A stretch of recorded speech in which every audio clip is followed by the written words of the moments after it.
दुनिया ने अब यह महसूस करना शुरू कर दिया है कि किसी भी हिस्से में हुई आतंकवादी घटना मानवता के खिलाफ एक अपराध होती है।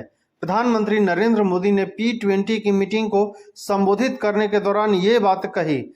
उन्होंने इस दौरान G20 देश के प्रतिनिधियों से अपील की कि वह आतंकवाद के खिलाफ एकजुट हो। उन्होंने कहा कि आतंक से निपटने के लिए एक वैश्विक नीति न होने और उसके परिभाषा तय न किए जाने का फायदा आतंकवाद को पालने वालों को मिलता रहा है। प्रधानमंत्री नरेंद्र मोदी ने कहा, अब दुनिया ने यह मानना शुरू कर दिया है कि किसी भी हिस्से में आतंकवादी हमला पूरे विश्व के लिए खतरा है।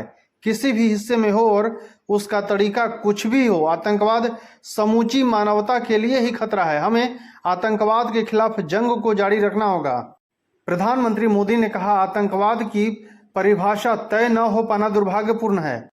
आज भी आतंकवाद से निपटने की हमारी परिभाषा तय नहीं है। संयुक्त राष्ट्र भी इसे लेकर एकमत नहीं है। इसका फायदा उन लोगों को मिलता है जो आतंकवाद को पाल रहे हैं। उन्होंने पाकिस्तान का बगैर नाम लिए ही कहा कि भारत ने तो संसद पर भी हमला झेला है, लेकिन हम मजबूती के साथ उभरे और ऐसे खतरों से निपटे। प्रधानमंत्री मोदी ने कहा कि 2001 में आतंकवादियों ने भारत की संसद पर उस वक्त हमला बोला था जब सत्र चल रहा था। उनका प्लान था कि भारत की संसद और पूरी व्यवस्था को ही खत्म कर दिया जाए।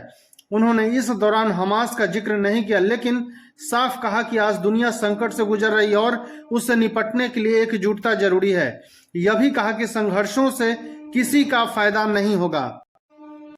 आपको बताते चले कि इजरायल और हमास के बीच जारी जंग में भारत ने संतुलन की नीति अपनाई है। प्रधानमंत्री नरेंद्र मोदी ने हमास के हमले के तुरंत बाद कहा था कि हम इस संकट की घड़ी में इजरायल के साथ खड़े हैं।